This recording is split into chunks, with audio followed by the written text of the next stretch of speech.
Congress party जो चाहती है कि देश में एकता, मोहब्बत, भाईचारा हो, और दूसरी तरफ बीजेपी, आरएसएस जो नफरत भरा देश चाहते हैं, हिंसा का देश चाहते हैं,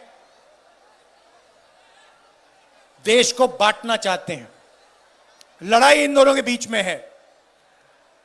आपने देखा होगा आज यहां अंबेडकर जी की जयंती है। फोटो पे हमने माला रखी। अंबेडकर जी ने देश को संविधान दिलवाया। गांधी जी, जवाहरलाल नेहरू, पटेल जी ने सबने मिलकर देश को संविधान दिया। संविधान में लिखा है कि इस देश के सब नागरिक एक समान हैं, कोई ज्यादा कोई कम नहीं है। सब धर्म, सब जात, सब भाषाएं एक हैं, एक जैसी हैं, और सबको एक जैसी जगह मिलनी चाहिए। बीजेपी, आरएसएस संविधान पर आक्रमण कर रही है। अंबेडकर जी के माला पर माला लगा देते हैं, मगर हर रोज अंबेडकर जी की सोच को मिटाने की कोशिश करते हैं। लोकतंत्र पे जो आक्रमण हो रहा है, एसआईआर जो हो रहा है, हिंदुस्तान की संस्थाओं पर जो आक्रमण हो रहा है, जुडिशरी पे जो आक्रमण हो रहा है, ये सारा का सारा संविधान पर आक्रमण हो रहा है। संविधान को कमजोर करने का काम किया जा रहा है। बंगाल में तो आप जानते हो, बीजेपी, आरएसएस के लोगों ने, इलेक्शन कमीशन ने लाखों लोगों के वोटर लिस्ट से निकाल दिए हैं। जो भी गलत निकाले गए हैं, जो भी व्यक्तियों का नाम गलत निकाला गया है, उन सारे के सारों का हम नाम फिर से लिस्ट पे डालेंगे।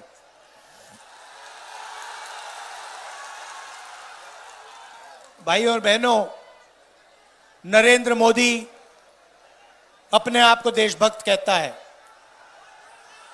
हाँ, आपने आजकल आप टीवी देखते हो,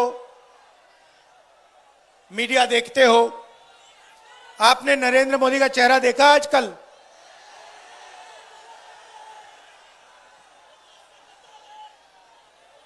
आंख में आंख नहीं मिला पाता आजकल नरेंद्र मोदी मुझसे। डरा हुआ है। भाई और बहनों, यूएस इंडिया डील पे भाषण हो रहा था पार्लियामेंट हाउस में। एप्स्टीन का नाम सुना आपने? सुना है ना? नरेंद्र मोदी के जो चरित्र है, उसकी सच्चाई एप्स्टीन फाइल में बंद पड़ी हुई है। ये महिलाओं की ज्यादा बात करता है, मगर इसकी सच्चाई बिल्कुल दूसरी है। और इसकी सच्चाई एप्स्टीन फाइल में बंद जो 35 लाख फाइलें जो बंद पड़ी हैं, नरेंद्र मोदी की सच्चाई उन फाइलों में है। यह बात डोनाल्ड ट्रंप जानता है। तो नरेंद्र मोदी का जो भविष्य है, उस पर पूरा कंट्रोल डोनाल्ड ट्रंप का है। डोनाल्ड ट्रंप खुल के कहता है कि जब भी मैं चाहूं, नरेंद्र मोदी का राजनीतिक करियर मैं खत्म कर सकता हूं, 2 मिनट में खत्म कर दूंगा। दूसरी बात अदानी की है। बीजेपी ने अपना पूरा का पूरा फाइनेंशियल सिस्टम, जो पैसे का सिस्टम है, उसे अदानी से जोड़ दिया। अदानी को वो हिंदुस्तान देते हैं, बेचते हैं। Ports, power station, cement, airport, solar power, wind power, और अदानी उनको पूरा का पूरा समर्थन देता है, पैसा देता है और मीडिया में जगह देता है। यह भी बात डोनाल्ड ट्रंप को पता लग गई है।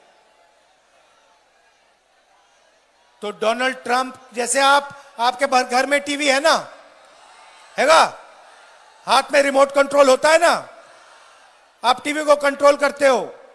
वैसे ही मोदी का रिमोट कंट्रोल डोनाल्ड ट्रंप के हाथ में पड़ा हुआ है। ये बटन दबाता है, मोदी चुप हो जाता है, बटन दबाता है, मोदी बोलना शुरू कर देता है। ये डोनाल्ड ट्रंप मोदी से अगर कहेगा या जंप लगाओ, मोदी जंप लगाएगा। और किया क्या इसने?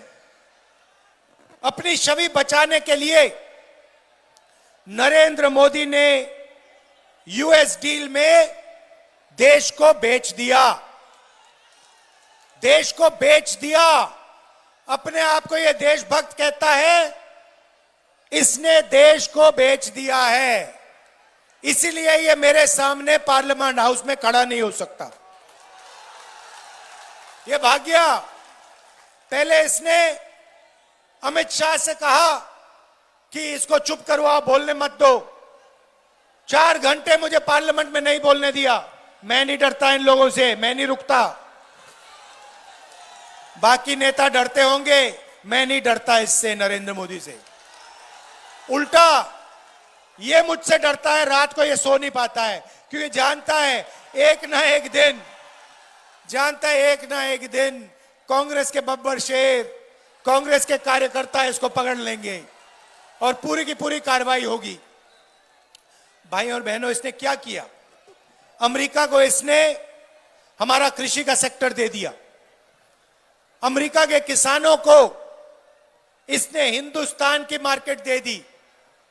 आने वाले कल में कपास, सोया, दाल, बादाम, अखरोट, फल, सारी की सारी चीज अमेरिका के किसान हिंदुस्तान में बेचेंगे और हिंदुस्तान के किसान बर्बाद हो जाएंगे।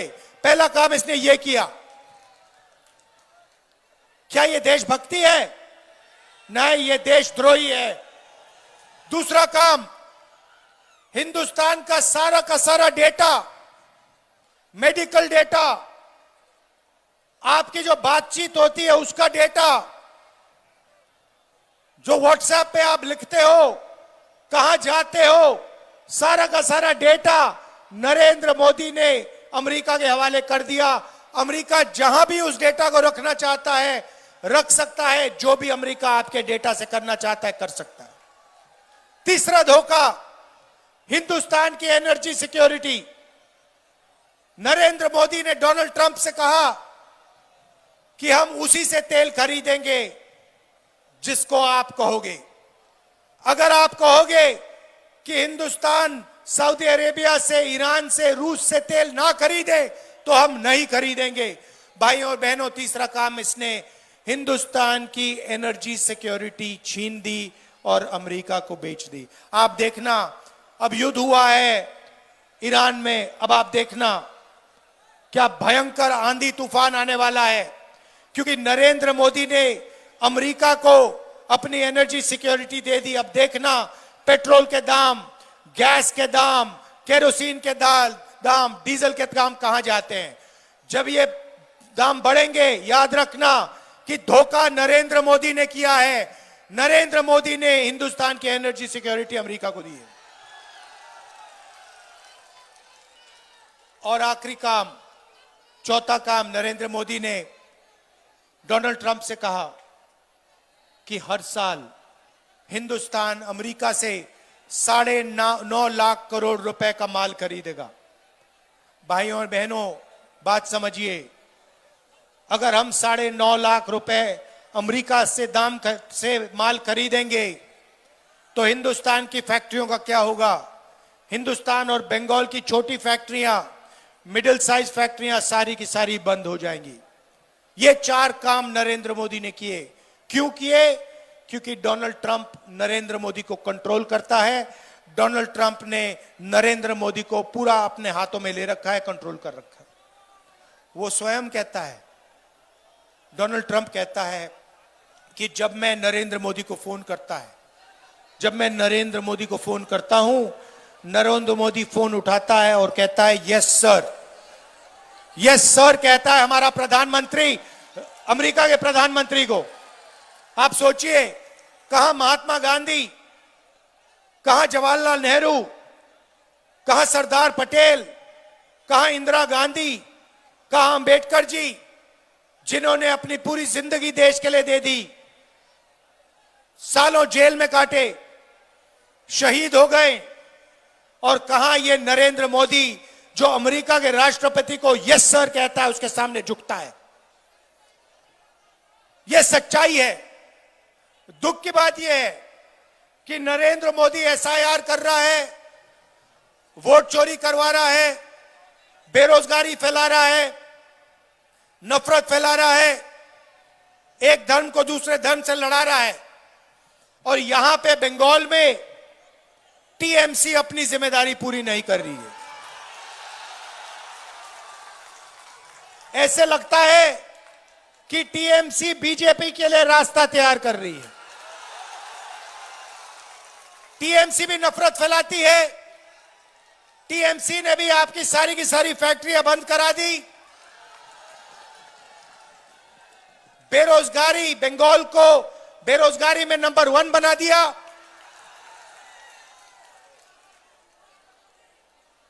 और भ्रष्टाचार की तो बात ही नहीं शुरू की मैंने। नरेंद्र मोदी सबसे भ्रष्ट प्रधानमंत्री है, तो यहां पे बंगाल में भी भ्रष्टाचार का रिकॉर्ड तोड़ दिया गया है।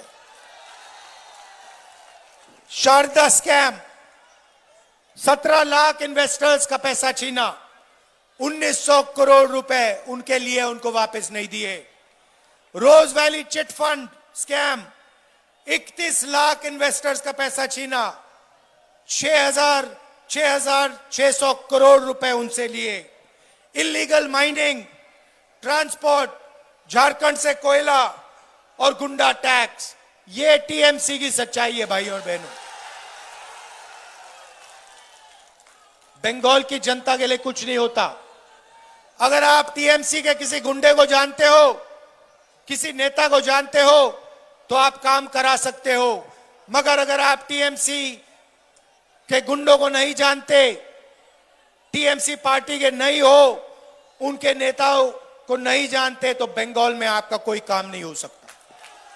और पूरा का पूरा बंगाल सिर्फ पार्टी को चलाने के लिए, बंगाल की जनता के लिए कुछ नहीं किया जाता। आपके लिए बेरोजगारी, भ्रष्टाचार, नफरत और उनके लिए बंगाल का धन। भाइयों और बहनों, टीएमसी सिंडिकेट बंगाल को चलाता है। यह बंगाल की सच्चाई है। आपके चीफ मिनिस्टर ने वायदा किया था कि मैं 5 लाख नए रोजगार दिलवाऊंगी। मिला आपको रोजगार? मजाक है। उल्टा 84 लाख युवाओं ने एम्प्लॉयमेंट अलाउंस के लिए एप्लीकेशन भरी है। एक तरफ ममता जी कह रही हैं कि मैं बेरोजगारी मिटाऊंगी, 5 लाख युवाओं को रोजगार दूंगी, वो 2021 में कहा था। दूसरी तरफ 84 लाख बंगाली युवा अनएम्प्लॉयमेंट अलाउंस के लिए फॉर्म भर रहे हैं।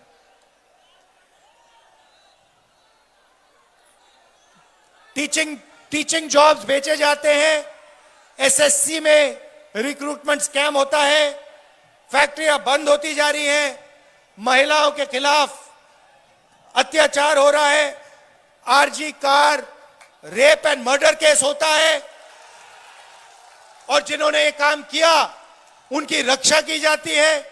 बंगाल में कोई अकाउंटेबिलिटी नहीं है। पॉलिटिकल वायलेंस जितना भी उनको करना है वो करते हैं। हमारे खिलाफ, कांग्रेस पार्टी के खिलाफ, हमारे तपन कुंडू को पुरुलिया में मारा गया, हमारे कार्यकर्ताओं को पीटा जाता है, मारा जाता है, और यहां पे पूरा डिक्टेटरशिप राज चल रहा है। भाइयों और बहनों, कांग्रेस पार्टी ने आपको 5 वायदे किए हैं। पहला वायदा 10 लाख रुपए का हम आपको हेल्थ इंश्योरेंस दिलवाएंगे। हर परिवार को बंगाल में 10 लाख रुपए का हेल्थ इंश्योरेंस मिलेगा। Free cancer treatment, free dialysis treatment district अस्पतालों में। दूसरा वायदा कृषक सम्मान योजना 15,000 रुपए हर किसान को और फ्री इलेक्ट्रिसिटी 200 यूनिट हर किसान को दिया जाएगा। शिक्षा आलो, फ्री एजुकेशन, फ्री शिक्षा ग्रेजुएशन तक और पीजी तक महिलाओं को फ्री में हम शिक्षा देने वाले हैं और कम्युनिकेटिव इंग्लिश और एआई एजुकेशन को हम स्कूलों में चालू करना चाहते हैं। चौथा वायदा, युवा सम्मान। जो भी सरकारी पोस्ट खाली पड़ी है, सारी की सारी पोस्ट पहली कैबिनेट मीटिंग में हम सारी की सारी पोस्ट को भर देंगे। इंटर्नशिप अपॉर्चुनिटीज और एआई सेंटर हर डिस्ट्रिक्ट में युवाओं के लिए कांग्रेस पार्टी खोलेगी और हर महिला को 2,000 रुपए कैश ट्रांसफर बैंक अकाउंट में कांग्रेस पार्टी देने जा रही है। भाइयों और बहनों, अंत में विचारधारा की लड़ाई है। बीजेपी जानती है कि तृणमूल पार्टी उनको देश में नहीं हरा सकती है, देश में नहीं रोक सकती है। बीजेपी जानती है कि देश में सिर्फ कांग्रेस पार्टी बीजेपी को हरा सकती है, उनकी विचारधारा को खत्म कर सकती है। आप कांग्रेस पार्टी को पूरा समर्थन दीजिए, हमारे कैंडिडेट्स को विधानसभा में पहुंचाइए और बंगाल को बदलने का काम कीजिए। आप जानते हो भाइयों और बहनों, मैं 4,000 किलोमीटर नफरत मिटाने के लिए चला हूं, कन्याकुमारी से कश्मीर। यह कोई मामूली काम नहीं है। हजारों कांग्रेस के कार्यकर्ता, लाखों लोग एक साथ हम चले थे कन्याकुमारी से कश्मीर तक। क्यों चले? नफरत को मिटाने के लिए, भाईचारा लाने के लिए, नफरत के बाजार में मोहब्बत की दुकान खोलने के लिए। और हम पीछे हटने वाले लोग नहीं हैं। आप एक बात समझ जाओ, ना हम नरेंद्र मोदी से डरते हैं, ना हम आरएसएस से डरते हैं, ना हम बीजेपी से डरते हैं। और कांग्रेस पार्टी का हर कार्यकर्ता, मैं आपको मैसेज देना चाहता हूं, आपके खून में, आपके डीएनए में कांग्रेस की विचारधारा और देशभक्ति भरी हुई है। आपको किसी से डरने की जरूरत नहीं है। आप बब्बर शेर हो हमारे। आपका मैं दिल से धन्यवाद करता हूं। बंगाल में कांग्रेस पार्टी को जिताइए। कांग्रेस पार्टी के जो कैंडिडेट्स हैं, ज्यादा से ज्यादा कैंडिडेट्स को आप विधानसभा में पहुंचाइए। दिल से आपका धन्यवाद करता हूं। नमस्ते, जय हिंद, जय बंगाल।